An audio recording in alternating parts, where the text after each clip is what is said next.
கர்த்தருடைய நாமம் மகிமைப்படுவதாக. ஆமென். ஹல்லேலூயா. இந்த நாளிலே கூட இந்த மாதத்திலே நாம் விசேஷமாய் அந்த மக்களை ஆண்டவருக்கு ஆதாயம் பண்ணுகிற ஒரு நோக்கத்தோடு கூட நம்ம இந்த மாதத்தை நம்ம தியானிப்போம். அதற்கு ஆதாரமாக இந்த நாளிலும் மார்க்கு 16வது அதிகாரம் 15-16 வசனங்களை நம்மளுடைய தியானத்திற்காய் நாம் எடுத்திருக்கிறோம். ஸோ இந்த நாளிலும் மார்க்கு 16-15-16, மார்க் 16, 15 and 16. யாராவது ஒருவர் மைக்கில் எடுத்தவங்க மைக்கில் வாசிக்க முடியும். பின்பு அவர் அவர்களை நோக்கி, நீங்கள் உலகமெங்கும் போய் சர்வ சிருஷ்டிக்கும் சுவிசேஷத்தை பிரசங்கியுங்கள். விசுவாசம் உள்ளவனாகி ஞானஸ்நானம் பெற்றவன் ரட்சிக்கப்படுவான், விசுவாசியாதவனோ ஆக்கினைக்குள்ளாக தீர்க்கப்படுவான். ஆமென். ஹல்லேலூயா. இந்த வசனம் ஆண்டவராகிய இயேசு கிறிஸ்து உயிர் தெழுந்ததற்கு அப்புறமாய் தன்னை விசுவாசிக்கிற தன்னுடைய சீஷர்களிடத்திலே அவர் குறிப்பாய் சொன்ன ஒரு காரியம். ஆண்டவர் இங்கே என்ன சொல்லுகிறார்? அவர்களை நோக்கி, ஆண்டவர் அவர்களை பார்த்து ஸ்பெசிஃபிக்காக அவர்களுக்குன்னு ஆண்டவர் சொன்ன ஒரு வார்த்தை என்ன என்று சொல்லி பார்க்கணும். நீங்கள் உலகமெங்கும் போய் சர்வ சிருஷ்டிக்கும் சுவிசேஷத்தை பிரசங்கியுங்கள், விசுவாசம் உள்ளவனாகி ஞானஸ்தானம் பெற்றவன் ரட்சிக்கப்படுவான், விசுவாசியாதவனோ ஆக்கினைக்குள்ளாக தீர்க்கப்படுவான். அல்லேலூயா. இந்த நாளிலும் நம்மளுடைய ஒரு தலையங்கமாய் பார்க்கும் பொழுது ஆண்டவர் நம்மளிடத்திலே கொடுக்கப்பட்ட ஒரு வேலை என்ன என்று சொல்லி பார்க்கும் பொழுது, ஜனங்களை ஆண்டவருடைய வார்த்தைகளை, அந்த சுவிசேஷத்தை ஜனங்களிடத்தில் போய் நீங்களும் நானும் ஆண்டவர் அறிவிக்க வேண்டும் என்று சொல்லி ஆண்டவர் விரும்புகிறார். அல்லேலூயா. அதைத்தான் இந்த வசனத்தில் ஏன் நம்மளை ஆண்டவர் இந்த நோக்கத்திற்காக ஆண்டவர் நம்மளை அழைத்திருக்கிறார், ஏன் ஆண்டவர் நம்மிடத்திலிருந்து இந்த காரியத்தை எதிர்பார்க்கிறார் என்று சொல்லி நம்ம அதை கூர்ந்து நம்ம கவனிப்போம். ஏன்னா நம்மளுடைய லைஃப்பில் அநேக காரியங்களை ஆண்டவர் சொன்ன அநேக காரியங்களை நம்ம கை கொள்ளுகிறோம், முயற்சி பண்ணுகிறோம். ஆனால் ஆண்டவர் கடைசியாய் உயிர் தெழுந்ததற்கு அப்புறமாய் சொன்ன ஒரு சில காரியங்களில் இது ஒரு பிரதான காரியமாக இருக்கிறது. நம்ம தசன பாகங்களை கொடுக்குறோம், காணிக்கைகளை கொடுக்குறோம், ஆலயத்தில் அநேக காரியங்களை உதவி செய்து நம்ம அநேக காரியங்களை செய்கிறோம். ஆனால் கர்த்தர் ஆண்டவராகிய இயேசு கிறிஸ்து நமக்கு ஒரு குறிப்பிட்ட ஒரு பாயிண்ட்டை நம்மகிட்ட சொல்லியிருக்கிறாங்க. என்ன சொல்லியிருக்கிறாங்க? நீங்கள் உலகமெங்கும் போய் சர்வ சிருஷ்டிக்கும் சுவிசேஷத்தை பிரசங்கியுங்கள் என்று சொல்லி ஆண்டவர் சொல்லுகிறார். அல்லேலூயா. நம்ம அநேக கற்பனைகளையும் கட்டளைகளையும் ஆண்டவர் சொன்ன வார்த்தைகளை கை கொள்ளுகிறோம். ஆனால் நாம் இதற்கு ஒரு பிரதான முக்கியத்துவத்தை நம்ம வாழ்க்கையில் நம்ம கொடுக்க வேண்டியதாக இருக்கிறோம். அல்லேலூயா. கரெக்டா? நம்ம தசனபா, காணிக்கைகள், மிஷன், இதுன்னு நம்ம நிறைய காரியங்களை செய்யணும். ஆனால் ஆண்டவர் நீங்கள் போய் பிரசங்கியுங்கள் என்று சொல்லுகிறார். அல்லேலூயா. நீங்கள் போய் காணிக்கையை கொடுங்க, நீங்கள் போய் தசனபாத்தை கொடுங்க, நீங்கள் போய் அங்கே போய் இதை பண்ணுங்கள், அப்படி பண்ணுங்கள், இப்படி பண்ணுங்கன்னு சொல்லாமல் ஆண்டவர் ஸ்பெசிஃபிக்காக நமக்கு ஒரு கமாண்டை கொடுக்குறாரு. என்னது? நாம் எல்லாரும் போய் ஆண்டவருடைய சுவிசேஷத்தை அறிவிக்க வேண்டும் என்று சொல்லி ஆண்டவர் விரும்புகிறார். ஹல்லேலூயா. ஸோ நாம் அந்த பொறுப்பை நாம் எடுத்து ஆண்டவர் அப்போ ஒரு முக்கியத்துவம் இல்லாமல், ஒரு இம்பார்ட்டன்ஸ் இல்லாமல் ஆண்டவர் அதை கடைசி காரியமாக நம்ம வாழ்க்கையில் அதை சொல்லியிருக்க மாட்டார். ஹல்லேலூயா. உயிர் தெழுந்து எத்தனையோ காரியங்களை பேசினாலும் ஆனால் இந்த காரியம்தான் வேத புஸ்தகத்தில் குறித்து எழுதப்பட்டிருக்கிறது என்று சொல்லி நம்ம பார்க்குறோம். ஹல்லேலூயா. ஸோ அப்போ அதில் ஒரு விவேகம் காணப்படணும், ஒரு ஒரு அர்ஜென்சி காணப்படணும். கரெக்டாக? கடைசியாக அவங்ககிட்ட ஒரு வார்த்தையை சொல்லிட்டு போகிறாங்க, இந்த வார்த்தையை நீங்கள் செஞ்சுருங்க அப்படின்றாங்க. அப்போ அதுதான் முக்கியமான வார்த்தையாக இருக்கும். கரெக்டாக? அதுதான் மோஸ்ட் இம்பார்ட்டண்ட் வேர்டாக இருக்கும். அப்போ அதை நம்ம எப்படி நம்ம ப்ராக்டிஸ் பண்ணுறது? அப்போ அந்த ஒரு அர்ஜென்சி இருக்கணும் நம்ம வாழ்க்கையில். எதுக்கும் நம்ம அர்ஜென்ட்டாக போகிறோம், எதுக்கும் அர்ஜென்ட்டாக நம்ம காரியங்களை செய்கிறோம். ஆனால் இதற்கு நம்ம ஒரு அர்ஜென்சியை நம்ம கொடுத்து நம்ம செய்கிறவர்களாய் காணப்படணும். ஹல்லேலூயா. லூக்கா 16வது அதிகாரத்தில் ஆண்டவர் ஒரு ஓமையை சொல்லுகிறார். அங்கே ஒரு ஓமையில் பார்க்கும் பொழுது அங்கே ஒரு பணக்கார மனிதன் இருக்கிறான், ஒரு ஏழையான ஒரு லாசரு இருக்கிறார். அப்போ 2 பேரும் மரிக்கிற ஒரு நிலையாய் காணப்படுகிறது. அதற்கு அப்புறமா என்ன நடக்கிறது என்பதை தான் நம்ம இந்த வசனத்தில் நம்ம தியானிக்க இருக்கிறோம். லூக்கா 16 26 வாசித்து பார்க்கும் பொழுது வாசிங்க. லூக்கா 16:26. அதுவும் அல்லாமல் இவ்விடத்திலிருந்து உங்களிடத்துக்கு கடந்து போகவும் அவ்விடத்திலிருந்து எங்களிடத்துக்கு கடந்து வரவும் மனதுள்ளவர்களுக்கு கூடாதபடிக்கு எங்களுக்கும் உங்களுக்கும் நடுவே பெரும் பிளப்பு உண்டாயிருக்கிறது என்றான். ஆமென், ஹல்லேலூயா. பாருங்க, ஒரு மனிதன் இறந்ததற்கு அப்புறமா அவன் இடத்தை மாற்றிக்கொள்ள முடியாது. இங்கே நான் இறக்கும் போது ஆண்டவர் ஒரு இடத்துல போய் நான் பரலோகத்துக்கு போனவன் நரகத்துக்கு போனவன், நரகத்தில் இருக்கிறவன் பரலோகத்திற்கு போக முடியாது. Nothing can be changed after you tie.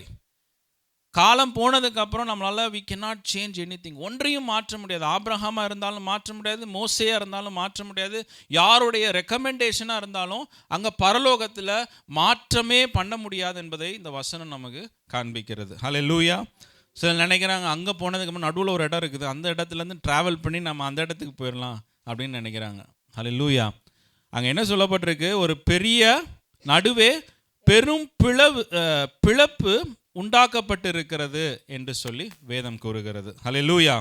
So அப்போ ஒரு நாளும் நாம் மரணத்திற்கு அப்புறமா நம்முடைய காரியத்தை மாற்றிக்கொள்ளவே முடியாது. அதற்கு அப்புறம் என்ன நடக்க போகுதுங்கிறத நம்மளால் மாற்றிக்கொள்ளவே முடியாது என்பதை பார்க்கணும். அதே வசனத்தை லூக்கா 16:23-24 வாசிங்கன்னா இங்கே ஆண்டவருடைய ஒரு வித்தியாசமான குணம் அங்கே வெளிப்படுகிறத நம்ம பார்க்கிறோம். வாசிங்க. லூக்கா 16:23-24. பாதாளத்திலே அவன் வேதனைப்படுகிற போது தன் கண்களை ஏறெடுத்து தூரத்திலே ஆபிரகாமையும் அவன் மடியிலே லாசருவையும் கண்டான்.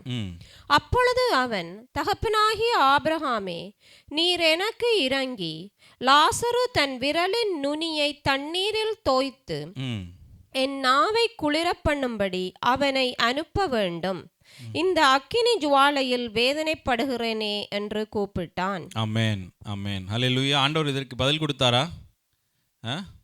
என்ன சார் அடுத்த வசனம் அதான் அந்த 26வது வசனத்தில் பெரிய பிளப்பு இருக்குது. இங்கேருந்து யாரும் அங்கேயும் வர முடியாது, அங்கேருந்து யாரும் இங்கே உதவியும் செய்ய முடியாது.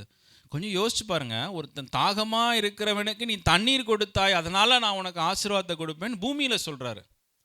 பூமியில் தாகமாக இருக்கிறவனுக்கு தண்ணீர் கொடுத்தா அதுவே ஒரு பெரிய ஆசீர்வாதம் என்று சொல்லி அதற்கான பலனை நீ அனுபவிப்பான்றாரு. ஆனால் பரலோகத்துக்கு போன ஒரு மனிதனால் ஒரு சொட்டு தண்ணியை எடுத்து இன்னொருத்த தாகமாக இருக்கிறவன் மேலே கொடுக்க முடியாதான். கொஞ்சம் யோசிச்சு பாருங்கள். எவ்வளோ நம்ம இந்த உலகத்தில் இருக்கும்போது எவ்வளோ இரக்கங்களை ஆண்டவரிடத்துலேருந்து அனுபவிக்கிறோம். எவ்வளோ வித்தியாசமான இறக்கம். எவ்வளோ மிஸ்டேக் பண்ணாலும், எவ்வளவு தவறு செய்திருந்தால், எவ்வளோ வழி விலகி போயிருந்தாலும் ஆண்டவர் எல்லாவற்றையும் இரக்கத்தோடு கூட மன்னிக்கிறவராக இருக்கிறார் இல்லையா? இரக்கத்திலே ஐஸ்வர்யம் உள்ளவராக இருக்கிறார். எங்க? பூமியில் இருக்கிற வரைக்கும் தான் இரக்கத்திலே அவர் ஐஸ்வர்யம் உள்ளவராக இருப்பார். இங்கே தான் நம்ம என்ன பண்ணினாலும் ஆண்டவர் மன்னிப்பார். இன்னைக்கு நீங்கள் என்ன பாவ மன்னிப்பை கேட்டாலும் ஆண்டவர் உடனே கொடுத்துருவார். ஆனால் பரலோகத்துக்கு போனதுக்கு ஒரு சொட்டு தண்ணி கேட்டால் கூட ஆண்டவர் கொடுக்க மாட்டாராம். ஹல்லேலூயா. பாருங்க, அப்போ ஆண்டவருடைய நீதி அந்த இடத்துல வெளிப்படுகிறது என்பதை பார்க்கிறோம். இந்த பூமியில் இருக்கிற வரைக்கும் ஆண்டவர் உங்களுக்கு எல்லா விதத்திலையும் இரக்கம் பண்ணுவார்.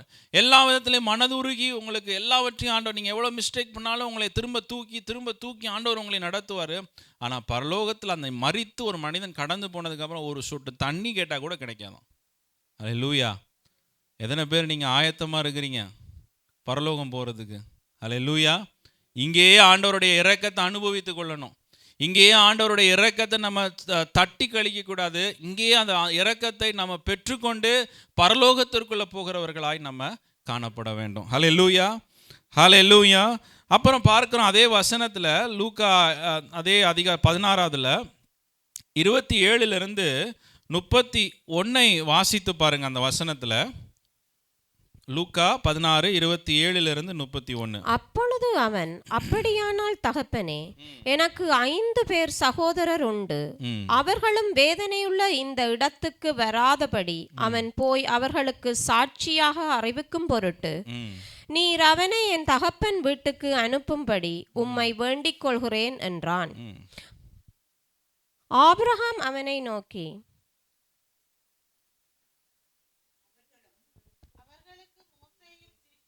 ஸ்தலம் உண்டு, அவர்களுக்கு அவர்கள் செவி கொடுக்கட்டும் என்றான். அதற்கு அவன், அப்படியல்ல தகப்பனாகிய ஆபிரகாமே, மரித்தோரிலிருந்து ஒருவன் அவர்களிடத்துக்கு போனால் மனம் திரும்புவார்கள் என்றான். அதற்கு அவன், அவர்கள் மோசேக்கும் தீர்க்கதரிசிகளுக்கும் செவி கொடாவிட்டால் மரித்தோரிலிருந்து ஒருவன் எழுந்து போனாலும் நம்ப மாட்டார்கள் என்று சொன்னான் என்றார். ஆமென். ஹல்லேலூயா. இங்கே முதல்ல பார்த்தோம் ஒன்றுமே மாறாது. அங்கே போனதுக்கப்புறம் அப்புறம் பார்த்தா ஆண்டவர் ஒரு சொட்டு தண்ணி கூட இரக்கத்தை வெளிப்படுத்த மாட்டார்னு பார்த்தோம். இங்கே பார்க்குறோம், அவன் தனக்கு தான் தண்ணி கிடைக்கல, தனக்கு பூமியில் ஜீவனோடு கூட இருக்கிறவர்களுக்கு அவன் என்ன பண்ணுறான்? ஜெபிக்கிறான். எவ்வளோ ஒரு நல்ல ஜெபம்! இங்கேருந்து ஜெபிக்கிறதுக்கு பதிலாக அங்கே போய் ஜெபிச்சா நல்லா கேட்கும்னு அங்கே போய் ஜெபிக்கிறான். அங்கே போய், ஐயோ என்னோட சகோதரர்களெல்லாம் ரட்சியும் ஆண்டவரே, எங்கள் அப்பாவெல்லாம் ரட்சியும் ஆண்டவரே, என் மனைவியெல்லாம் ரட்சியும் ஆண்டவரே, அப்பா என்னை சுற்றி இருக்கிறவனெல்லாம் ரட்சியும். ஜெபம் நல்ல ஜெபந்தான், ஆனால் ஜெபம் என்ன படலை? கேட்கப்படலை. ஹல்லேலூயா. அங்கே போய் என்ன உன்னதமான ஜெபத்தை ஏறெடுத்தாலும், அங்கே போய் நீங்கள் என்ன விதமான இரக்கத்தை எதிர்பார்த்தாலும், ஜெபிச்சாலும், நல்ல உத்தமமான ஜெபமாக இருந்தாலும் அது ஆண்டவரால் கேட்கப்படாது என்று சொல்லி நம்ம வேதத்தில் நம்ம பார்க்குறோம். ஹல்லேலூயா. இன்றைக்கு நம்ம ஆண்டவரிடத்திலிருந்து இரக்கத்தை பெற்றுக்கொள்ளணும். ஆமென். இன்றைக்கு உன்னுடைய ரட்சணிய நாள் என்று சொல்ல, அதனால தான் ஆண்டவர் சொல்ல, இன்றைக்கு உன்னுடைய ரட்சணிய நாள், இன்னைக்கு நீ இரக்கத்தை பெற்றுக்கோ, இன்னைக்கு நீ ஜெபி, இன்னைக்கு என்னிடத்துலேருந்து பாவ மன்னிப்பை பெற்றுக்கொள்ளு, மனம் திரும்பு, ஞானஸ்தானத்தை பெற்றுக்கொள்ளு. எல்லா உபதேசம், எல்லா ஜெபம், எல்லா ஆராதனை எல்லாம் இங்கே தான். அங்கே போன உடனே எதுவுமே கிடையாது. ஹல்லேலூயா. அங்கே உபதேசம் கிடையாது, அங்கே மனம் திரும்புதல் கிடையாது, அங்கே ஞானஸ்தானம் கிடையாது, எல்லாம் பூமியோடு கூட முடிந்து விட்டது. ஹல்லேலூயா. அங்கே போய் கர்த்தரோடு கூட நித்தியத்திற்கும் வாழப்போகிறது தான் நம்ம பார்க்குறோம். ஹல்லேலூயா. ஸோ இன்றைக்கு நம்மளுடைய வாழ்க்கையில் நம்ம தீர்மானங்களை எடுக்க வேண்டியவர்களாக இருக்கோம். சிலர் நினைக்கிறாங்க பரலோகத்துக்கு போன பரிசுத்தவான்கள் ஜெபிப்பாங்கன்னு சொல்லிட்டு. கேள்விப்பட்டிருக்கோம்ல, பரலோகத்துக்கு போய் பரிசுத்தவான்கள் சொல்லுவோம்ல, ஏதோ ஒரு பரிசுத்தவானை சொல்லி ப்ளீஸ் ப்ரே ஃபார் அஸ், எங்களுக்காய் ஜெபம் பண்ணும் அப்படின்னு சொல்லி நம்ம சொல்லுவோம். அது வேதத்தில் பார்த்தீங்கன்னா பரிசுத்தவான்கள் ஜெபிக்கிற ஜெபத்தை பார்த்தீங்கன்னா, பரலோகத்தில் இருக்கிற பரிசுத்தவான்கள் எப்படிப்பட்ட ஜெபத்தை ஜெபிக்கிறாங்களாம்? வெளிப்படுத்தல் புஸ்தகத்தில் 6வது அதிகாரத்தில் 9-11 வசனத்தை வாசிங்க.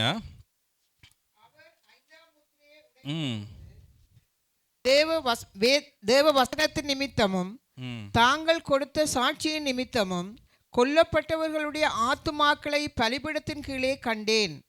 அவர்கள் பரிசுத்தமும் சத்தியமும் உள்ள ஆண்டவரே, தேவரீர் பூமியின் மேல் குடியிருக்கிறவர்களிடத்தில் எங்கள் இரத்தத்தை குறித்து எதுவரைக்கும் நியாயத்தீர்ப்பு செய்யாமலும் பழி வாங்காமலும் இருப்பீர் என்று மகா சத்தமிட்டு கூப்பிட்டார்கள். ஆமென். முடிஞ்சு போச்சு நம்ம கதை. ஹல்லேலூயா. நம்ம என்ன நினச்சிட்டு இருந்தோம், நமக்காக பரிசுத்தவான்கள் பரலோகத்தில் போய் நம்மளுக்காக ஏதோ ஜெபிக்க போகிறாங்க போல நினச்சா, அவங்க என்ன ஜெபிக்கிறாங்க? மகா சத்தமிட்டு என்ன சொல்கிறாங்களாம்? பரிசுத்தமும் சத்தியமும் உள்ள ஆண்டவரே, தேவரீர் பூமியின் மேல் குடியிருப்பவர்களிடத்தில் எங்கள் இரத்தத்தை குறித்து எதுவரைக்கும் நியாயம் தீர்ப்பு செய்யாமலும் பழி வாங்காமலும் இருப்பீர் என்று மகா சத்தமிட்டு கூப்பிட்டா. முடிஞ்சு போச்சு கதை. ஹல்லேலூயா. இவங்களை நம்பி நீங்கள் இவர்கள் ஜெபிப்பாங்க, அவங்க ஜெபிப்பாங்க, அவங்க வேற ஜெபமே வேறையா இருக்குது. அங்கே வேற எப்போ ஆண்டவரே நியாய தீர்ப்பீங்கன்னு கேட்குறாங்க. யாரு? இவர்கள் எல்லாம் இரத்த சாட்சியாய் மரித்தவர்கள். இங்கே இருக்கும்போது இரத்த சாட்சியாக ஏன் மரித்தாங்க? அவங்க ஆண்டவர் மேலே வைத்திருந்த விசுவாசம், இங்கே இருக்கிற ஜனங்க ரட்சிக்கப்படணும்னு இரத்த சாட்சியாக இங்கே மரித்தாங்க. அங்கே போனதுக்கப்புறம் ஆண்டவரே எப்போ பழி வாங்குவீங்கன்னு கேட்குறாங்க. ஹல்லேலூயா. ஹல்லேலூயா. பிரியமானே, நமக்காக பரலோகத்தில் யாரும் போய் ஜெபிக்க போகிறதில்ல. நமக்காக யாரும் அங்கே போய் நமக்காக இது பண்ண, ஆண்டவராகிய இயேசு கிறிஸ்துனுடைய இரத்தம் மாத்திரம்தான் என்றென்றைக்கும் நமக்காய் பணிந்து பேசுகிற இரத்தம் என்று சொல்லி வேதம் கூறுகிறது. ஹல்லேலூயா. அவர் ஒருவரே வழி சத்தியம் ஜீவனுமாய் இருக்கிறார் என்று சொல்லி வேதம் கூறுகிறது. ஹல்லேலூயா. அதனால தான் ஆண்டவர் சொல்ல, இன்றைக்கு இப்பொழுது இன்னைக்கு நீ ஏற்றுக்கொள்ளணும் ஆண்டவர் விரும்புகிறார். அதை அந்த அவசரத்தை நம்ம உணர்ந்து கொள்ளணும். ஏன்னா என்னைக்கு நம்மளுடைய வாழ்க்கையில் மரணம் அங்கே போய் நான் ஜெபிச்சுக்கிறேன், இன்னும் 1 வருஷம் கழிச்சு நான் ஜெபிச்சுக்கிறேன், இன்னும் 1 வருஷம் கழிச்சு அதை பண்ணிக்கிறேன், நமக்கு தெரியாது என்ன நடக்க போகுதுன்னு. அதனால தான் ஆண்டவர் go and preach the good news. Hallelujah. நீங்கள் போய் பூமி எங்களும் போய் நீங்கள் சுவிசேஷத்தை அறிவியுங்கள் என்று சொல்லி ஆண்டவர் சொல்லுகிறார். ஹல்லேலூயா. பிரியமானே, அதற்கப்புறம் நம்ம வாழ்க்கையில் இங்கே வரைக்கும் தான் டிசிஷன். இங்கே எடுக்கிறது தான் தீர்மானம், இங்கே எடுக்கிறது தான் மனம் திரும்புதல், இங்கே எடுக்கிறது தான் விசுவாசம், இங்கே எடுக்கிறது தான் ஞானஸ்தானம். நேராக அதற்கப்புறம் பரலோகம். அல்லேலூயா. அங்கே போய் நம்ம ஒரு மாற்றத்தையும் நம்ம வாழ்க்கையில் கண்டுகொள்ள முடியாது. ஆமென். இரண்டாவதாய் பார்க்கும் பொழுது அதே மார்க்கு 16வது அதிகாரத்தில் 15-16 வசனத்தை நம்ம வாசித்து பார்க்கும் பொழுது ஆண்டவர் சொல்லுகிறார், இங்கே அவர்களை நோக்கி நீங்கள் உலகமெங்கும் போய் சர்வ சிருஷ்டிக்கும் சுவிசேஷத்தை பிரசங்கியுங்கள் என்று சொல்லுகிறார். அதை ஒரு இது கிரேட் கமிஷன் என்று சொல்லி நம்ம வாசிக்கிறோம். ஆனால் சிலர் எப்படி எடுத்துக்கிறோன்னு பார்த்தோம்னா அது கிரேட் சஜஷன். எப்படி? கிரேட் கமிஷன்னா என்னது? நம்ம போய் செய்ய வேண்டிய ஒரு காரியம். கிரேட் சஜஷன்னா என்னது? வேணும்னா செய்யலாம். சஜஷன் அதானே அர்த்தம். நான் உங்களுக்கு நீங்கள் இதை செஞ்சால் நல்லா இருக்குன்னு ஒரு சஜஸ்ட் பண்ணுறேன். நீங்கள் என்ன சொல்லுவீங்க? அருமையான சஜஷன் பிரதர், அருமையான சஜஷன் சிஸ்டர் அப்படின்னு நீங்கள் சொல்லுவீங்க. ஆனால் ஆண்டவராகிய இயேசு கிறிஸ்து இங்கே சஜஷனை கொடுக்கல, அவர் கமிஷனை கொடுக்குறார். அல்லேலூயா. நீங்கள் ஒன்று கமிஷன் அந்த கமிஷன் நினச்சிக்காதீங்க. அல்லேலூயா. ஆண்டவர் நம்மளை போய் சுவிசேஷத்தை அறிவிக்க வேண்டும் என்று சொல்லி ஆண்டவர் நமக்கு ஒரு கட்டளையை பிறப்பிக்கிறார் என்று சொல்லி இந்த வசனம் கூறுகிறது. அல்லேலூயா. நம்ம ஆண்டவருடைய வார்த்தைகளுக்கு அநேக கட்டளைகளை இந்த வேத புஸ்தகத்தில் நம்ம பார்க்கிறோம் பிரியமான. ஆனால் எல்லாவற்றை காட்டிலும் ஆண்டவர் என்ன சொல்லுகிறார்? இதை நம்ம பிரதானமாய் நம்ம ஃபாலோ பண்ண வேண்டிய ஒரு கட்டளையாய் காணப்படுகிறது. அல்லேலூயா. அநேகர் நினைக்கிறாங்க எனக்கு தோணுனா நம்ம செய்யலாம் அப்படின்னு. அந்த மாதிரி ஒரு சாய்ஸ், இது நமக்கான காரியம் அல்ல, இதை நான் செய்ய வேண்டிய காரியம் அல்ல அப்படின்னு சொல்லி ஒரு மைண்ட் செட் நமக்குள்ளே ஆப்ரேட் ஆகுது. ஆனால் நம்ம புரிந்து கொள்ளணும், இந்த நாளில் ஆண்டவர் ஒரு சாய்ஸாக, ஒரு ஆப்ஷனாக, ஒரு சஜஷனாக, ஒரு ரெக்கமெண்டேஷனாக நமக்கு கொடுக்கல. ஆண்டவர் நீங்கள் செய்யணும் அப்படின்னு சொல்லி ஆண்டவர் ஒரு கட்டளையாய் பிறப்பிக்கிறார். அல்லேலூயா. அல்லேலூயா.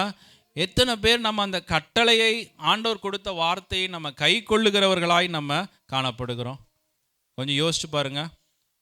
அநேக வேளையில் ஆண்டவர் எனக்கு அந்த அழைப்பு இருக்குதான்னு தெரியலன்னு நம்ம நினைக்கிறோம். கரெக்டாக நிறைய பேர் நமக்கு அந்த டவுட் இருக்குது. எனக்கு அந்த அழைப்பு இருக்குதா, எனக்கு அந்த அபிஷேகம் இருக்குதா, எனக்கு அந்த ஊழியம் இருக்குதா அப்படின்னு சொல்லி நம்ம யோசிக்கிறது உண்டு. ஆனால் ஆண்டவர் எல்லாருக்கும் அந்த கட்டளையாய் ஆண்டவர் கொடுக்கிறவராய் இருக்கிறார். அல்லேலூயா. அல்லேலூயா. இன்றையிலிருந்து நம்மளுடைய வாழ்க்கையில் இந்த கட்டளையை, எந்த கட்டளையாக இருந்தாலும் பரவாயில்ல, நீங்கள் இந்த கட்டளையை முதல்ல நீங்கள் ஃபாலோ பண்ணணும். ஆமென். நான் காணிக்கை கொடுத்துட்டேன், அசபாவம் பண்ணிட்டேன், நான் ஆராதிச்சுட்டேன், நான் அதை பண்ணிட்டேன், இதை பண்ணிட்டேன். ஆண்டவர் கேட்குறார், இது முதலாவது நான் உனக்கு கடைசியாக விட்டு போன ஒரு கட்டளையாக இருக்கிறது. அல்லேலூயா. நீ போய் எல்லா உலகம் எங்கும் போய் சுவிசேஷத்தை நீ பிரசங்கின்றார். அப்பொழுது தான் ஆண்டவர் சொல்லுகிறார், பிரசங்கம் பண்ணும் பொழுது பேய்களை விரட்டுகிற ஒரு அடையாளத்தை ஆண்டவர் கொடுப்பென்றாரு, சுகப்படுத்துகிற ஒரு காரியத்தை உனக்கு அடையாளமாய் கொடுப்பென்றார். யாருக்கு? அந்த சுவிசேஷத்தை எடுத்து மற்றவர்களுக்கு பிரசங்கம் பண்ணுகிறவர்களுக்கு ஆண்டவர் சில அடையாளங்களை கொடுப்பேன் என்று சொல்லி ஆண்டவர் சொல்லுகிறார். அல்லேலூயா. அந்த வரங்கள் அப்பொழுது கிரியை செய்கிற வரங்களாய் காணப்படுகிறது. ஆண்டவர் கொடுத்த வல்லமை அப்பொழுது நமக்குள் இருந்து வெளிப்படுகிற ஒரு வல்லமையாய் காணப்படுகிறது. ஹல்லேலூயா. பாருங்க, பிசாசு கூட ஆண்டவர் ஒரு கட்டளையை பிறப்பிச்சா கேட்குது. கரெக்டா? அந்த மனுஷனை விட்டு வெளியே வா அப்படின்னு சொன்னால் அந்த பிசாசு என்ன பண்ணுது? வெளியே வந்துடுது. நீ அந்த தேசத்தை விட்டு நீ வெளியே போ அப்படின்னா அந்த பிசாசு வெளியே போயிடுது. ஆண்டவருடைய கட்டளைகளுக்கு, கற்பனைகளுக்கு பிசாசு முற்றிலுமாய் அடிபணிகிறதாய் காணப்படுகிறது. ஆனால் நீங்களும் நானும் எப்படியா இருக்கிறோம்? அந்த காரியங்களில் ஒரு இது இல்லை, வைராக்கியம் இல்லாமல், ஒரு வேகம் இல்லாமல் சில வேளைகளில் நம்ம காணப்படும். இன்னையிலிருந்து அந்த மாற்றத்தை நம்ம வாழ்க்கையில் கொண்டு வர வேண்டியவர்களாக இருக்கிறோம். ஹல்லேலூயா. மூன்றாவது காரியமாய் அந்த வசனம் கூறுகிறது, அதே மார்க் 16:15-16 வாசிக்கும் பொழுது ஆண்டவர் சொல்கிறார், அவர்களை நோக்கி நீங்கள் உலகமெங்கும் போய் சர்வ சிருஷ்டிக்கும் சுவிசேஷத்தை பிரசங்கியுங்கள். ஆமென். அல்லேலூயா. சுவிசேஷத்தை பிரசங்கியுங்கள் என்று சொல்லி ஆண்டவர் சொல்லுகிறார். இந்த சுவிசேஷம் தான் ஒரு மருந்தாய் காணப்படுகிறது. ஆமென். அப்போ ஜனங்கள் பார்த்தீங்கன்னா ஒரு டாக்டர் இருக்கிறாரு. ஒரு டாக்டர் விலையேற பெற்ற மருந்தை கையில் வச்சிருக்கிறாரு. ஆனால் அந்த மருந்தை யாருக்குமே கொடுக்காமல் இருந்தார்னா எப்படி அது யாராவது குணமாவாங்களா அந்த மருந்து? அல்லேலூயா. நீங்களும் நானும் எப்படியா இருக்கிறோம்? டாக்டர்ஸ் தான். யாருக்கு? இந்த உலகத்துக்கு நம்ம டாக்டர்ஸ். படிச்சிருந்தா இந்த உலகத்தில் டாக்டராக இருப்பாங்க. ஆனால் ஆண்டவருடைய ராஜ்யத்தில் அவரை ஏற்றுக்கொண்டு அவரை விசுவாசித்த ஒவ்வொருவரும் என்னது? ஆவிக்குரிய டாக்டர்ஸாக மாறிடுறோம். அல்லேலூயா. நம்ம கையில் ஒரு விலையேற பெற்ற மருந்தை ஆண்டவர் கொடுத்துருக்கிறார். அந்த மருந்தை நம்ம பாக்கெட்டில் வச்சுருக்கிறோம், மனசில் வச்சுருக்கிறோம். ஆனால் அந்த மருந்தை மற்றவர்களுக்கு நம்ம என்ன பண்ணுகிறதில்ல, கொடுக்கறதில்ல. எவ்வளோ பெரிய குற்றம். ஒருத்தர் கொலையுரமாக குற்றுயிருமாக இருக்கிறாரு, நீங்கள் அவரை பார்க்குறீங்க, உங்ககிட்ட மருந்து இருக்குது, இந்த டாக்டர் பார்க்குறாரு, இவன் எப்படியும் செத்துருவான் இன்னும் கொஞ்சம் நேரத்தில், ஆனால் அவர்கிட்ட மருந்து இருக்குது, ஆனால் அந்த மருந்தை கொடுக்காம அவர் வேடிக்கை பார்த்துக்கிட்டே இருந்தாருன்னா எப்படி இருக்கும்? அது ஒரு நம்மளுக்கே அது அந்த இப்படிதான் இதெல்லாம் ஒரு மனுஷனா, இவெல்லாம் ஒரு டாக்டரா அப்படின்னு சொல்லி நம்ம அந்த டாக்டரை நம்ம திட்டுவோம். ஆனால் பாருங்கள், நாம் அநேக வேளையில் அந்த விஷயத்தை தான் நம்ம செய்கிறவர்களாக இருக்கிறோம். ஹல்லேலூயா. பாருங்கள், நம்மளுடைய மனசில் ஆண்டவர் அந்த வல்லமையை ஊற்றி இருக்கிறாரு, அந்த ஞானத்தை ஊற்றி இருக்கிறாரு, அந்த சுவிசேஷத்தை குறித்த அறிவை ஆண்டவர் ஊற்றி இருக்கிறாரு, அந்த பலத்தை ஊற்றி இருக்கிறார். ஆனால் கையில் வைத்து கொண்டு மறைத்து கொண்டு நம்ம வாழுகிறவர்களாக இருக்கிறோம். ஆனால் ஆண்டவர் சொல்ல, நீ என்ன பண்ணணும், அதை போய் அந்த சுவிசேஷத்தை மற்றவர்களுக்கு நீ என்ன பண்ணணும், பிரசங்கம் பண்ணணும். You have the cure in your hands. உன் கையில் அந்த ஆண்டவர் அந்த மருந்தை வைத்திருக்கிறார். நீ அதை போய் இன்னொருத்தருக்கு கொடுத்தாதான் அவனால் அதை பெற்றுக்கொள்ள முடியும். ஹல்லேலூயா, ஹல்லேலூயா. வேதம் கூறுகிறது 1 கொரிந்தியர்ல 1ஆம் அதிகாரத்தில் 18வது வசனத்தை வாசிக்கும் பொழுது, வாசிங்கள். 1 கொரிந்தியர் 1:18.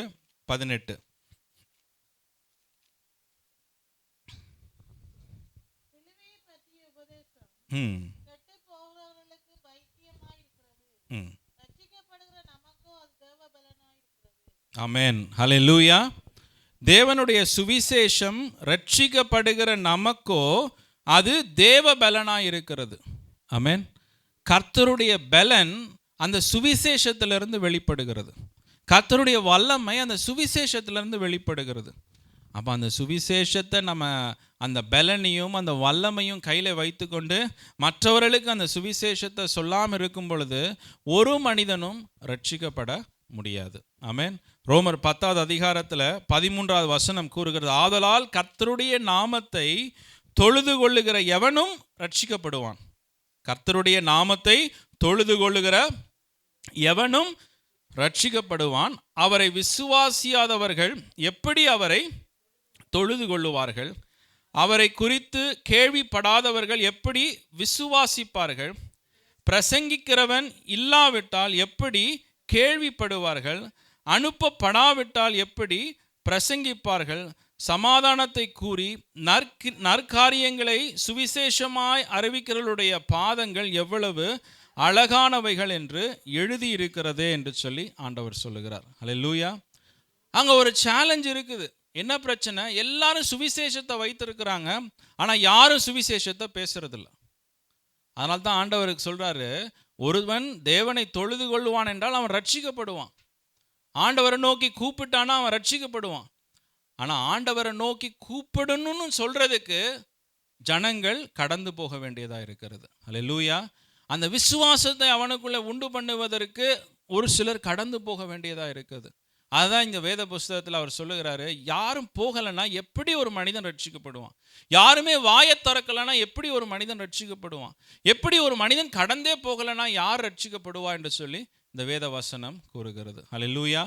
நம்ம இந்த இடத்துல நம்ம அநேக காரியங்களுக்காக ஜெபிக்கிறோம், ஆனால் கடந்து போகணும். சுவிசேஷத்தை சொல்லணும் மற்றவர்களுக்கு. சுவிசேஷத்தை சொல்லணும்னா ஆண்டவர் இந்த காரியங்களெல்லாம் சமாரிய ஸ்திரியை போல இந்த காரியங்களெல்லாம் ஆண்டவர் என் வாழ்க்கையில் செய்தாருங்க, இப்படியெல்லாம் ஆண்டவர் எனக்கு நன்மையை செய்திருக்கிறாரு. ஹல்லேலூயா. சில வேளையில் பார்த்தீங்கன்னா அந்த சாட்சி சொல்கிறதுக்கு கூட சில வேளையில் ஒரே யோசனையாக இருக்கும். சாட்சி சொன்னால் ஆண்டவரை கிட்டி வந்துட்டோம்னா நமக்கு ஏதாவது ஆயிரும்னு அப்படி சில பேர் யோசிக்கிறவங்களாம் இருக்கிறாங்க. எப்படி? ஏன்னா அவங்க முந்தின அனுபவத்தில் சில கஷ்டங்களை அனுபவித்ததுனால ரொம்ப க்ளோஸாக போயிட்டோம்னா ஏதாவது பிரச்சனை வந்துடும், கொஞ்சம் டிஸ்டன்ஸ் மெயின்டைன், கோவிட் மாதிரி நான் 6 அடி 5 அடி மெயின்டைன் பண்ணுவோம் அப்படிங்கிற மாதிரி நினைக்கிறாங்க. ரொம்ப கிட்ட போனால் பிரச்சனையாயிருமா, ஆண்டவர்கிட்ட ரொம்ப போனீங்கன்னா பிரச்சனையாயிருமா. ஹல்லேலூயா. ஆண்டவர் சொல்ல, நான் உன்னோடு கூட இருந்து உன்னை காப்பேன் என்று சொல்லுகிறார். ஹல்லேலூயா. ஆண்டவர் என்ன சொல்கிறாரு? என்னை கிட்டி சேருன்றாரு. இவங்க என்ன சொல்கிறாங்க? கிட்டி வந்தால் பிரச்சனை வந்துடும்ன்றாங்க. சுவிசேஷத்துக்கு ஆப்போசிட்டாக, வேதத்துக்கு ஆப்போசிட்டாக திங்கிங் இருக்குது. ஹல்லேலூயா. அவன் சமாரிய ஸ்திரீ பாருங்க, தனக்கு ஆண்டவர் செய்த அற்புதங்களையும் அடையாளங்களையும் மற்றவர்களுக்கு சொல்லும் பொழுது அந்த இடத்துல இருந்த எல்லாரும் ரட்சிக்கப்படுறாங்க. நமக்கு இருக்கிற விசுவாசத்தில் நம்ம வந்து சுவிசேஷத்தை தயாரிக்கிறவர்கள் அல்ல.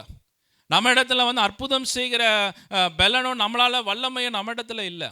ஆனால் ஆண்டவர் நம்மளோடு கூட இருக்கிறார். அல்லேலூயா. ஆண்டவர் நம்மளோடு கூட இருக்கிறார். நம்ம ஆண்டவரை விசுவாசிச்சு பாருங்க. அந்த நாமான் இடத்துல ஆச்சரியமா இருக்குது. நாமான் இடத்துல ஒரு வேலை செய்கிற ஒரு சிறிய பெண் இருக்கிறா. ரொம்ப ஒரு ஆச்சரியமான சின்ன பெண், ஒரு பொண்ணு இருக்கிறா. வேலைக்காரியா அடிமையாய் கொண்டு வர. அப்போ குழந்தை யோசிச்சு பாருங்க. அவளுடைய வீட்டில இருந்து அவங்க அம்மா அப்பாட்ட இருந்து பிரித்தெடுத்து, அவருடைய தேசத்துல இருந்து பிரித்தெடுத்து, ஒரு அடிமையாய் ஒரு வேலைக்காரியாய் அந்த பெண்ணை கொண்டு வந்து வைத்திருக்கிறாங்க. ஆனால் அவள் அந்த கவலைக்குள்ளே உட்கார்ந்துருக்கலாம். ஐயோ எங்கள் அம்மாவை விட்டுட்டு வந்துட்டேனே, ஐயோ என் குடும்பத்தை விட்டுட்டு வந்துட்டேனே, ஐயோ என் பிள்ளைகளெல்லாம் விட்டுட்டு, என் சகோதரிகளெல்லாம் விட்டுட்டு வந்துட்டேனே, அப்படி யோசிக்காம அந்த இடத்துல அவள் தனக்கு கொடுக்கப்பட்ட அந்த நேரத்தில் ஒரு சாட்சியாய் அவள் நாமானுக்கு முன்பாக எழும்பினாள் என்று சொல்லி பார்க்கிறோம். அல்லேலூயா. அவளுடைய விசுவாசத்தை நம்ம பார்க்கணும். அடிமையாய் எல்லாவற்றையும் இழந்து எல்லாம் தொலைந்து இருந்த அந்த சகோதரியினுடைய விசுவாசத்தை நம்ம பார்க்கணும்.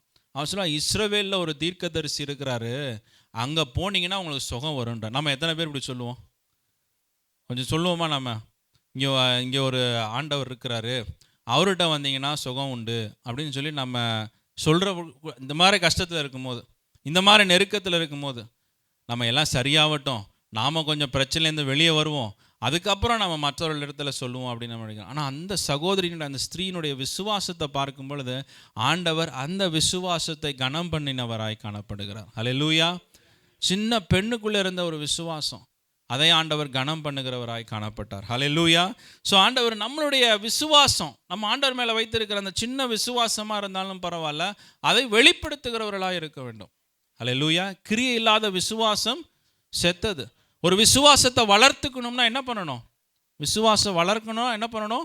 கிரியைகளில் வெளிப்படுத்தி கொண்டே இருக்கணும். எவ்வளோக்கு அதிகமாக வெயிட்டை தூக்குறோமோ, ஜிம்முக்கு போனவங்களுக்கு தெரியும், எவ்வளோக்கு அதிகமாக வெயிட்டை தூக்குறோமோ அவ்வளோவுக்கு என்ன வரும்? மசில்ஸ் வரும். அல்லேலூயா. இப்படி பண்ணினோம்னா அப்படி பெருசாக காட்டுங்க. இப்படி நின்னோம்னா காட்டும். நமக்கு ஏன் காட்டுது? அது கொஞ்சம் இருக்கும் பொழுது போய் பண்ணி அது அந்த மசில்ஸ் வளருது. அதுபோல தான் விசுவாசம், நமக்குள்ளே இருக்கிற விசுவாசமும் அது வளர வேண்டும் என்றால், ஆண்டவர் வந்து ஒரு கடுகளவு விசுவாசத்தை நமக்குள்ளே வைத்திருந்தாலும் அந்த விசுவாசம் வளருவதற்கு நாம் என்ன பண்ணணுமா? கிரியைகளினாலே நாம் வெளிப்படுது. ஏன்னா ஒரு விசுவாசத்தை வெளிப்படுத்தலைன்னா அது செத்த விசுவாசம் என்று சொல்லி செத்து போயிருமா விசுவாசம். விசுவாசத்தை ஜீவனோடு கூட வைத்திருக்கணும்னா கிரியைகள் வேண்டும். அல்லேலூயா. விசுவாசத்தை வளர்க்கணும்னா கிரியைகள் வேணும். அதற்காக நம்ம ஆண்டவரிடத்தில் நாம் ஜெபிக்கிறவர்களாய் காணப்பட வேண்டும். அல்லேலூயா. ஒரே ஒரு காரியத்தை நான் சொல்லி முடிக்கிறேன். நம்ம ஆண்டவரை விசுவாசிக்கிறோம், ஆண்டவரிடத்தில் இதை அறிவிக்கணும் என்று சொல்லி நாம் அறிந்திருக்கிறோம். அந்த ஒரு நல்ல சமாரியனை குறித்து நம்ம வேதத்தில் வாசிக்கிறோம். அவன் பாருங்கள், அந்த நல்ல சமாரியன் பார்க்கும் பொழுது அவன் போகிற வழியில் ஒரு மனிதன் குற்றியூர் கொலையூராக இருக்கிறான். அவனை கொண்டு போய் அவன் மீது அன்பு செலுத்தி அவனை வந்து போய் ஒரு இடத்துல போய் கொண்டு வந்து நிறுத்தி அவனுக்கான எல்லா செலவுகளையும் அவன் செய்து அவன் அதை செய்தவனாய் காணப்படுகிறான்னு வச்சுனா. அதான் ஆண்டவர் சொல்லுகிறாரு, நாம் அப்படியாய் ஒரு மனிதன் ஒரு நம்ம பார்க்குறோம், ஒருத்தர் கஷ்டப்படுறாங்கன்னா நம்ம கொடுக்குறோம், ஒருத்தர் இதை வர முடியல, ஏதாவது ஒரு பிரச்சனைனா நம்ம போய் அவர்களை போய் விசிட் பண்ணுகிறோம், ஏதாவது ஒன்று செய்கிறோம். ஆனால் கொஞ்சம் யோசிச்சு பாருங்கள், நாம் இந்த காரியங்களை நம்ம செய்கிறோம், ஆனால் பாவத்திலே விழுந்து கிடக்கிறவர்களை நாம் எப்படி போய் தூக்கி எடுக்கிறோம். அல்லேலூயா. பாவத்தில் விழுந்தவர்களை எப்படி நம்ம போய் தூக்கி எடுங்க. ஒருவன் ஒளியிலே நடக்கிறான் என்றால் அவன் என்ன பண்ணுவானா? தன் சகோதரனை என்ன பண்ணுவானா? நேசிக்கிறவனாய் காணப்படும். The evidence that you are walking in the light, நீங்கள் சத்தியத்திலே நடக்கிறீர்கள் என்பதற்கு அடையாளம் என்னது? உன் சகோதரனை நேசிக்கிறது, உன் அயலானை நேசிக்கிறது. அதுதான் நீங்கள் சத்தியத்தில் நடக்கிறதுக்கான ஒரு அடையாளம்னே வேதம் கூறுகிறது. அல்லேலூயா. அப்போ நம்ம எவ்வளவுக்கு மற்றவர்களை நேசிக்கிறோம், எவ்வளவுக்கு அவர்களிடத்தில் சுவிசேஷத்தை வெளிப்படுத்துகிறோம் அப்படிங்கிறதுக்கு அடையாளம் என்னவா இருக்குது? நீங்கள் எவ்வளவு தூரம் சத்தியத்திலே இருக்கிறீர்கள். அல்லேலூயா. எவ்வளவு அந்த ஒளியிலே நடக்கிறீர்கள் என்பதற்கு அடையாளம் தான் நீங்கள் அந்த சுவிசேஷத்தை போய் மற்றவர்களிடத்தில் நீங்கள் சொல்லுகிறது. அல்லேலூயா. அல்லேலூயா. ஒரே ஒரு வசனத்தை வாசித்து நான் முடிக்கிறேன். 1 யோவான் 4 அதிகாரம் 7-8 வசனத்தை வாசிங்க. 1 யோவான் 4:7-8. பிரியமானவர்களே, ஒருவரில் ஒருவர் அன்பாயிருக்க கடவோம். ஏனெனில் அன்பு தேவனால் உண்டாயிருக்கிறது. அன்புள்ள எவனும் தேவனால் பிறந்து அவரை அறிந்திருக்கிறான். அன்பில்லாதவன் தேவனை அறியான். தேவன் அன்பாகவே இருக்கிறார். ஹல்லேலூயா. பிரியமானவர்களே, ஒருவரில் ஒருவர் அன்பாயிருக்க கடவோம். ஏனெனில் அன்பு தேவனால் உண்டாயிருக்கிறது. அன்புள்ள எவனும் தேவனால் பிறந்து அவரை அறிந்திருக்கிறான் என்று சொல்லி வேதம் கூறுகிறது. ஹல்லேலூயா. ஒரு மனிதன் அன்பை வெளிப்படுத்துகிறான்னா அவன் தேவனை அறிந்திருக்கிறான்னு அர்த்தமா. ஹல்லேலூயா. ஏன்னா தேவன் அன்பாகவே இருக்கிறார். தேவனை அறிந்த நாம் அன்பை வெளிப்படுத்துகிறவர்கள். அதான் அடையாளம். நம்ம ஆண்டவர் அறிந்திருக்கிறோம். I know God. எனக்கு ஆண்டவருடைய வார்த்தைகள் தெரியும், ஆண்டவரை நான் நேசிக்கிறேன், ஆண்டவரை நான் உணர்ந்திருக்கிறேன் நம்ம வாழ்க்கையிலன்னு சொல்லும் பொழுது அந்த அன்பு நமக்குள்ளேருந்து வெளிப்படணும். ஹல்லேலூயா. அப்போ அந்த சுவிசேஷத்தை அறிவிக்கிறது தான் இருக்கிறதுலே உயர்ந்த விதமான ஒரு அன்பாய் காணப்படுகிறது. ஹல்லேலூயா. கரெக்டு தானே? இன்றைக்கி நம்ம என்ன ஒரு படிக்க வச்சாலும் ஒரு பிள்ளைய, இன்றைக்கி நம்ம சின்ன உதவி செஞ்ச பூமிக்குரிய காரியங்களில் அந்த பிள்ளைகள் ஆசீர்வதிக்கப்படும். ஆனால் ஒரு மனிதனை நம்ம உளையான சேற்றிலிருந்து தூக்கி எடுக்கிற ஒரு நிலைக்கு நம்ம போகும் பொழுது ஆண்டவர் சொல்ல அதான் உயர்ந்த விதமான அன்பாய் காணப்படுகிறது. ஹல்லேலூயா. ஹல்லேலூயா. நம்ம கண்களை மூடி நம்ம ஜெபிப்போம். பிரியமானவர்களே, நேரம் கடந்து போகிறதுனால நான் சுருக்கமாய் சொல்லி முடிக்கிறேன். நம்ம எல்லாம் ஒரு விஷயம் எழுந்து நின்று ஆண்டவரை நோக்கி ஜெபிப்போம். ஹல்லேலூயா. Thank you Jesus. எல்லாரும் ஆண்டவரிடத்தில் கேட்போமா இந்த காலை வேளையில்? ஆண்டவரே, எனக்குள்ளிருந்து ஒரு தைரியத்தை ஊற்றும் என்று சொல்லி நம்ம கேட்போம். Hallelujah. Hallelujah. Thank you Jesus. Thank you Father. எல்லாரும் கண்களை மூடி ஜெபிப்போம். பிரியமா ஒரே ஒரு நிமிஷம் ஜெபிச்சு நம்ம தேவனுடைய பந்திக்காய் நம்ம கடந்து போவோம். Hallelujah. Thank you Father. Thank you Lord. Hallelujah. Hallelujah. எல்லாரும் கண்களை மூடி ஜெபிப்போம். பிரியமானவர்களே, தேங்க்யூ ஃபாதர். பிரியமானவர்களே, இங்கே தான் நம்ம ஜெபிக்க முடியும். இங்கே தான் நம்ம இரக்கத்தை பெற்றுக்கொள்ள முடியும். இங்கே தான் நம்ம எல்லா விதமான இரக்கத்தையும் ஆண்டவருடைய மனது உருக்கத்தையும் நம்ம அனுபவிக்க முடியும். ஹல்லேலூயா. ஒரு நாள் ஒன்று வரும். ஹல்லேலூயா. அதற்கு அப்புறம் நம்முடைய வாழ்க்கையில் ஒன்றுமே மாறாது. Hallelujah. Thank you Jesus. Thank you Lord. Hallelujah. நீங்கள் அப்படியே தள்ளி போட்டு கொண்டு இருக்கிறீர்கள் என்றால் ஆண்டவர் உங்களுக்கு தான் சொல்லுகிறார். Hallelujah. Thank you Jesus. Thank you Lord. Hallelujah. Hallelujah. இன்னைக்கு அநேகர் விசுவாசிக்கணும், ஞானஸ்தானம் எடுக்கணும் என்று நினைத்தாலும் முடியாத சூழ்நிலையாக இருக்கிறது. ஹல்லேலூயா. பலவீனங்களின் நிமித்தமாய், குடும்ப சூழ்நிலைகளின் நிமித்தமாய், ஹல்லேலூயா, கர்த்தர் எல்லாவற்றையும் அனுகூலப்படுத்தி இருக்கிறார் இந்த காலை வேளையில். ஹல்லேலூயா. Thank you Jesus. உம்மை நன்றியோடு நாங்கள் ஸ்தோத்தரிக்கிறோம் அப்பா. Hallelujah. We worship you, Lord Jesus. Hallelujah. Thank you, Father. Thank you, Lord. உம்மை நன்றியோடு ஸ்தோத்தரிக்கிறோம் அப்பா. எல்லாரும் ஆண்டவரிடத்தில் கேட்போமா? Hallelujah. Thank you, Jesus. மனம் திரும்பி அவரிடத்திலிருந்து பாவ மன்னிப்பு நிச்சயத்தை பெற்றுக்கொள்ளுவோம். எந்த காரியமாக இருந்தாலும் இன்னைக்கு இரக்கத்தை பெற்றுக்கொள்ளுவோம். ஹல்லேலூயா. எப்பேர் பெற்ற காரியமாக இருந்தாலும், எப்பேர் பெற்ற தவறாக இருந்தாலும் கர்த்தர் உங்களோடு கூட பேசுகிறார். ஹல்லேலூயா. இன்றைக்கு ஆண்டவர் உங்களுக்கு இரக்கத்தை வெளிப்படுத்துகிறவராக இருக்கிறார். ஹல்லேலூயா. மனதுருக்கம் உள்ளவராக இருக்கிறார். தயவை பாராட்டுகிறவராக இருக்கிறார். ஒரு ஆமென் சொல்லுங்க. ஹல்லேலூயா. Thank you Jesus. உம்மை நன்றியோடு நாங்கள் ஸ்தோத்தரிக்கிறோம் அப்பா. ஆண்டவரை மரித்ததற்கு பின்பாக அந்த பணக்கார மனிதன் எவ்வளோ பெரிய ஜெபத்தை ஏறெடுத்தாலும் கர்த்தர் அதை கேட்கவில்லை. ஹல்லேலூயா. ஒரு சொட்டு இரக்கத்தை கூட அவனால் பெற்றுக்கொள்ள முடியவில்லை. ஹல்லேலூயா. Thank you Jesus. கர்த்தர் இன்னைக்கு இரக்கத்தில் வள்ளலாக இருக்கிறார். ஹல்லேலூயா. Thank you Lord. உம்மை நன்றியோடு நாங்கள் ஸ்தோத்தரிக்கிறோம். ஆண்டவருடைய கட்டளைகளுக்கு கீழ்ப்படிவோமா இந்த காலை வேளையில் இந்த சுவிசேஷத்தை பிரியமானவர்களை மற்றவர்களுக்கு சொல்லுகிறவர்களாய் நாம் இருப்போம். அந்த காரியத்திற்காய் ஜெபிக்கிறவர்களாய் இருப்போம். அந்த காரியத்திற்கு உதவி செய்கிறவர்களாய் இருப்போம். ஹல்லேலூயா. ஆத்தும ஆதாயம் பண்ணுகிறவர்களாய் இருப்போம். பிரியமானவர்களை அதை செய்துட்டோம் இதை செய்துட்டோம் என்று சொல்லாமல் நீங்கள் உலகமெங்கும் போய் என்னுடைய சுவிசேஷத்தை அறிவியுங்கள் என்று சொல்லுகிறார். ஹல்லேலூயா. Thank you Jesus. Thank you Lord. Hallelujah. Thank you Father. We give you Jesus. We glorify you Lord. அப்பா உம்மை நன்றியோடு நாங்கள் ஸ்தோத்தரிக்கிறோம் அப்பா. இந்த ஆலயத்தில் ஆண்டவரே சுவிசேஷகர்களை எழுப்பும்படிக்காய் ஜெபிக்கிறோம். ஆண்டவரிடத்துல கேளுங்க. ஹல்லேலூயா. சுவிசேஷகர்கள் எழும்பும்படிக்காய் ஜெபிக்கிறோம். ஹல்லேலூயா. வசனத்தை வாசிக்கிறவர்கள், தியானிக்கிறவர்கள், அதை மற்றவர்களுக்கு சொல்லுகிறவர்கள் எழும்ப வேண்டும். ஹல்லேலூயா, ஹல்லேலூயா, ஹல்லேலூயா. சாட்சி கொடுக்கிறவர்கள் எழும்ப வேண்டும். பிரியமானவர்களே, ஹல்லேலூயா. Thank you Father. உம்மை நன்றியோடு நாங்கள் ஸ்தோத்தரிக்கிறோம். ஒரு எழுப்புதலை ஆண்டவர் கட்டளையிடுவீராக ஆண்டவரே. எல்லாரும் கேட்போம், ஆண்டவரே எனக்குள்ள ஒரு எழுப்புதலை உண்டாக்கும் என்று சொல்லி கேளுங்க. ஹல்லேலூயா. எனக்குள்ளே அப்பா ஒரு தைரியத்தை உண்டு பண்ணும், எனக்குள்ளே ஒரு வைராக்கியத்தை உண்டு பண்ணும் என்று சொல்லி கேட்போம் பிரியமானவர்களே. Hallelujah. Thank you Jesus. Thank you Father. உம்மை நன்றியோடு ஸ்தோத்தரிக்கிறோம். நம் வாய் திறக்காததினால அநேகர் ஆக்கினைக்குள்ளாக கடந்து போகிறார்கள். ஹல்லேலூயா, ஹல்லேலூயா. நாம கடந்து செல்லாததினால, நம் வாய்களை திறக்காததினால் அநேகர் மரித்து போய் கொண்டிருக்கிறார்கள். ஹல்லேலூயா. இந்த காலை வேளையில் ஆண்டவரிடத்தில் கேட்போம், மனம் வருந்தி கேட்போம் பிரியமானவர்களே. இனிமேல் நான் அப்படி செய்ய மாட்டேன் ஆண்டவரே, எனக்கு கொடுக்கப்பட்ட தருணங்களை நான் பிரயோஜனப்படுத்துவேன் என்று சொல்லுங்க. ஹல்லேலூயா. Thank you Father. உம்மை நன்றியோடு நாங்கள் ஸ்தோத்தரிக்கிறோம் அப்பா. ஆண்டவரே உம்முடைய கரத்தில் ஒப்பு கொடுக்கிறோம். தொடர்ந்து கர்த்தாவே ஆண்டவரே நீர் எங்களுக்கு அந்த பலத்தை, ஞானத்தை, அறிவை கொடுக்கும்படிக்காய் ஜெபிக்கிறோம். ஸ்தோத்திரம் அப்பா. Thank you Jesus. அப்படியே தேவனுடைய பந்திக்காய் நாம் ஆயத்தப்படுவோம் பிரியமானவர்களே. ஹல்லேலூயா.